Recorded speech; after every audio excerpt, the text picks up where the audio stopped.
Okay, blues language is what we're talking about here today.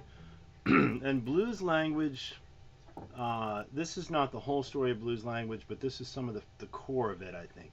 The core of it is uh, getting kind of a minor sound and mixing that with a major sound.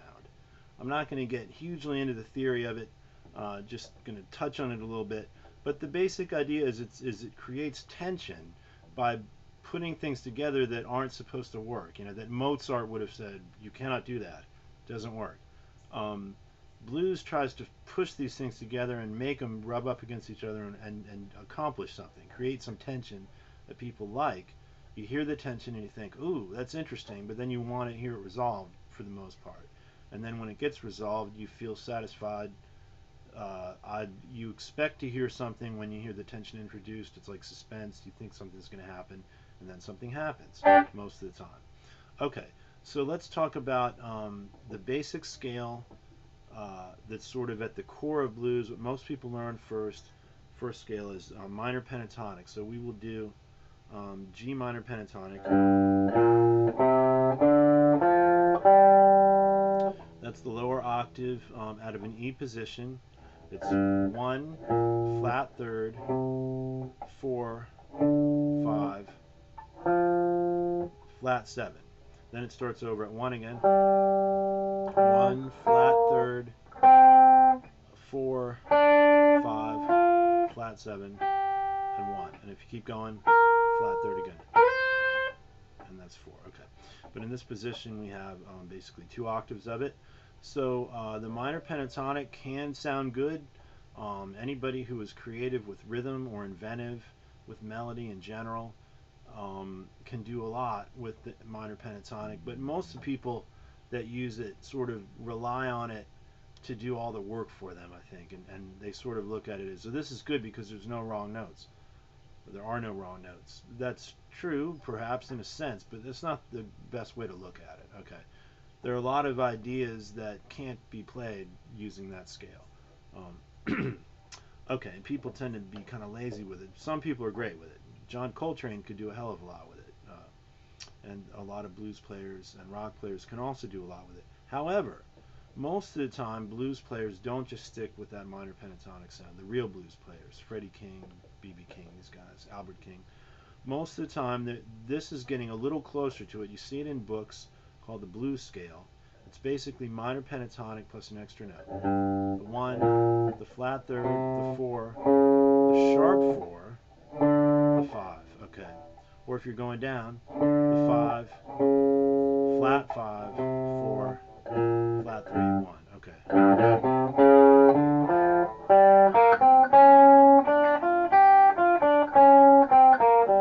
Okay. Sharp 4 going up, flat 5 going down. It doesn't really matter what you call it as long as you know where to find it. Okay. And what it sounds like. You'll see that in books.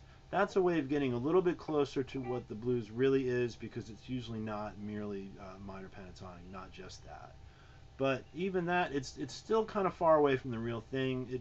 If you just play those notes, it's going to sound like a 14-year-old warming up in a guitar store, and not like a mature musician playing actual blues.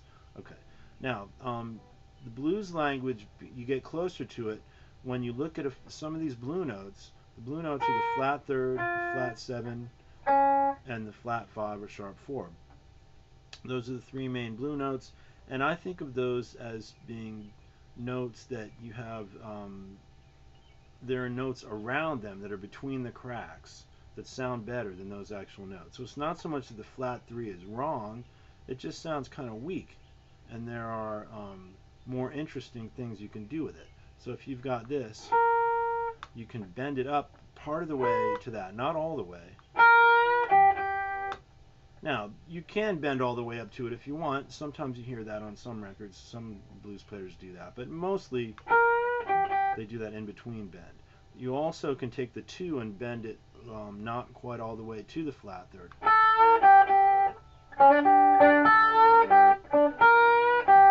Okay, so you got 2 notes around the flat third, slightly bent up and slightly bent to the flat third. Those 2 in between the cracks notes have a lot of feeling and flavor, and they're more interesting than the flat third by itself. And I tend to avoid that note.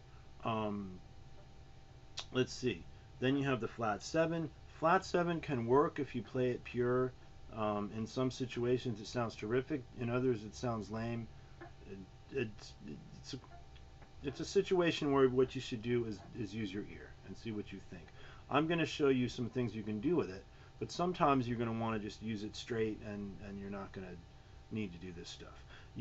It's very similar to the flat third. You can bend up to it, but not quite all the way from the sixth, so not all the way to that. You can bend all the way to it, and that sounds okay, but this is another option. Sounds kind of cool playing them back to back like that, the two variations. Then you can get up to the, let's see. That's bending not quite all the way up to the major seven. Okay. Okay. So basically, with the flat third and with the flat five, you can bend it up slightly sharp or bend up to it from below slightly, just slightly sharp, and you don't quite get to it. So, or rather, slightly flat. Okay. It's either going to be slightly above it or slightly below it. Those notes are more effective usually than the pure note. Flat seven, sometimes I use it. You just kind of have to hear it, see what it sounds like. It's more a question of look at what these other options are and see what they sound like and see what you can do with them, as opposed to don't do this. I mean, the idea is that if you start getting used to using those other notes, you're not going to want to use the pure note so much because it's not going to sound as good. Okay, now you've got the flat five or the sharp four. You can do that in between the cracks bending thing to get above that and below it to get to it. You can do that, and it's okay. But my taste is more running to resolving it all the way to the note instead of bending it slightly out of tune. So if that's your flat five, I like to go to the four. And I like to do it quick, but you don't have to. That's sort of my style. And then so either goes down or up.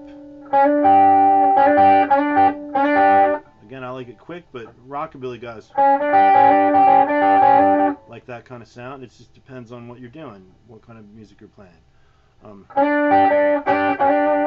It can be a grace note into the resolution note and make the grace note so quick that, well, that's really what a grace note is. You do it so quick that that note really kind of, you don't really notice it. It's more of an effect. It's like an ornament that kind of intensifies that.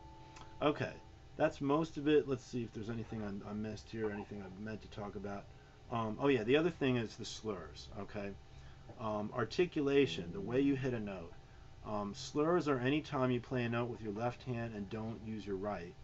And so it's pull-offs and hammer-ons and bends and slides, okay? I don't find pull-offs and hammer-ons as useful as slides and bends, mainly because pull-offs and hammer-ons to me don't have an emotional intensity. They just seem to have a kind of an empty flash kind of quality. You know, some guys like Jeff Beck and Les Paul could do amazing, very effective things with extreme pull-offs and hammer-ons. But to me, Jimmy Page is good at that too. A lot of other guys. To me, that stuff sounds gimmicky.